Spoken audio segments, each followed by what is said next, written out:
Attention, people who still care. How can us regular people earn money by making the world a better place to live in? This is the question we ask on the Crowd Effect podcast. I am your host, Paul Lovejoy, activist investment advisor at Stakeholder Enterprise. On today's show, abortions, guns, and drugs. Oh my! But before we get into that, I first want to tell a story. In the 1970s, there was a man from India called Bunker Roy.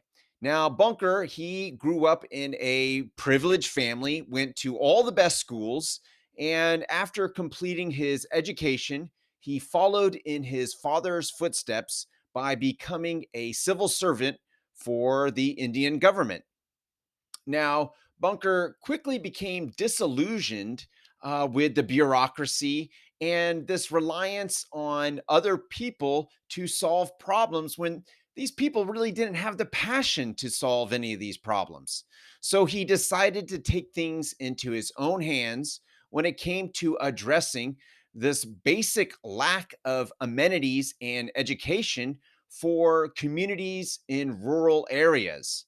So he came up with a very unique outside the box approach of doing this.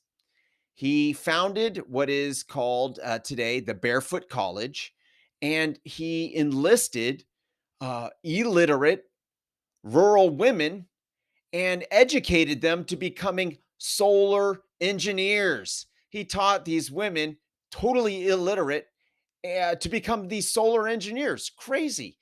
They know how to install and maintain these solar powered systems with the solar panels and the generators and the batteries. These women now are pros at doing this. And not only that, the college actually sells these solar powered systems as well. They sell the solar panels, they sell solar lanterns, solar powered appliances, all this stuff. So what happened was is that Bunker Roy educated these women, empowered these women to build solar powered systems in their rural communities, which now provide lighting for the schools. It gave these women revenue, earning income, improving the entire infrastructure of these rural communities. Now the Barefoot College operates in 96 countries around the globe. People will fly in from rural parts of Africa, go to the Barefoot College. A lot of times, these are provided by scholarships and through foundations. And so these women, they go to the Barefoot College, learn how to become solar engineers, illiterate. They don't know how to read or write, but they now know how to become a solar engineer, and they go back to their communities and they start uh, building up the infrastructure in these communities. They don't have school. I saw a YouTube video of this rural town in Africa, and they had to bring torches to go to night school. Imagine that, bringing a torch to go to school at night. Anyways, she got educated and became a solar engineer, set up a solar power system in their rural village. And now, if kids need to go to school at night, they have these huge lights opening up, and it's vastly improved. Which will bring us to our main story of the day: abortions, guns, and drugs. Oh my!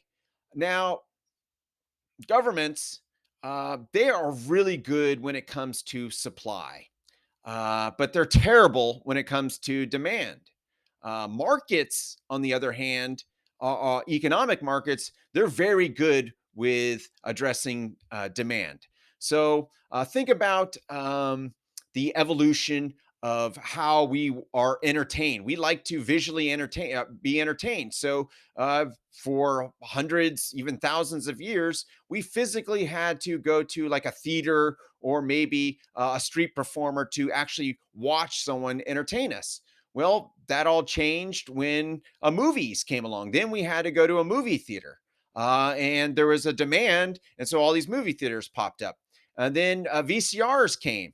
And so, yeah, movie theaters are still big, but now people are watching home movies on VCRs. Well, that uh, no one's watching movies on VCRs anymore because of DVDs. And the DVDs were huge, and that's how people started to watch. Now DVDs aren't going anywhere, or they're gone. No one's using DVDs anymore because we have streaming services.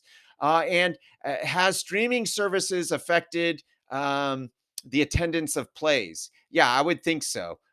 Streaming services affected the attendance of movie theaters. Absolutely. So markets have this really unique ability to control and not control, either eliminate or create demand.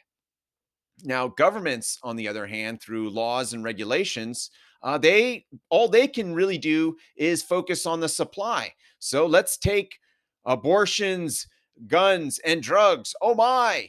And look at that. Well, government, they're trying to control the supply of abortions. There's this huge political debate. It's probably the most divisive issue in our country. Why one person will be Republican and why another person will be Democrat is all because we want to control the supply of abortions.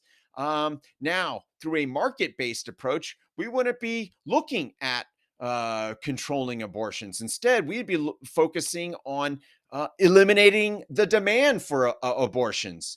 And this is what markets can do. They can affect the demand. Well, how can we eliminate demand for abortions? Well, education. Maybe if some of these women were educated and were solar powered engineers, well, they wouldn't have this. They wouldn't be knowledgeable about unplanned pregnancy. They would have money. They wouldn't be relying on a man to support them.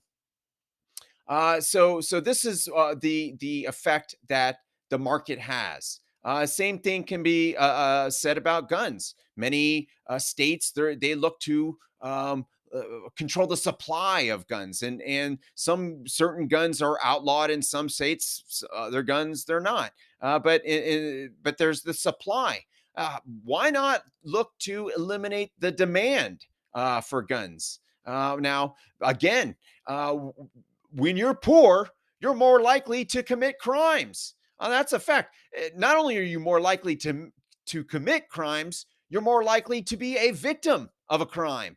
So, of course, there is a demand for guns. Now, through the market, by improving the lives of these impoverished communities, something like a Barefoot College, where there is no demand to commit a crime because we're making money. We're solar engineers or whatever. That's just an example. But that's a way we can all get around. We don't have to be like arguing over controlling a supply. Instead, let's argue on how to eliminate the demand in the first place. That way, we're addressing the core of the problem. Oftentimes, it seems like governments they're just trying to treat the problem. Where it is in the market, we can actually cure it. So this will lead us into our financial tip of the day, which is stop donating to political campaigns. Use that money instead to invest directly into communities. You could crowd invest these loan funds that go directly towards building communities that are marginalized, disenfranchised, and impoverished. They're called community development financial institutions, and we can all invest in it. You can make an investment as a little as $1. $1.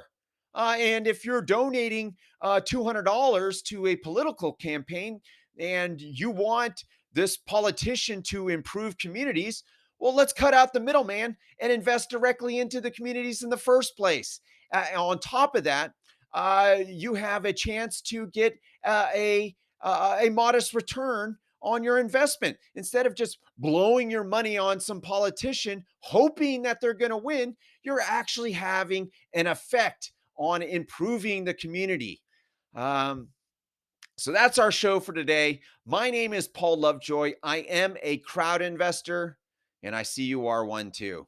If you'd like to know the 3 secrets to profit by making the world a better place, go to stakeholderenterprise.com.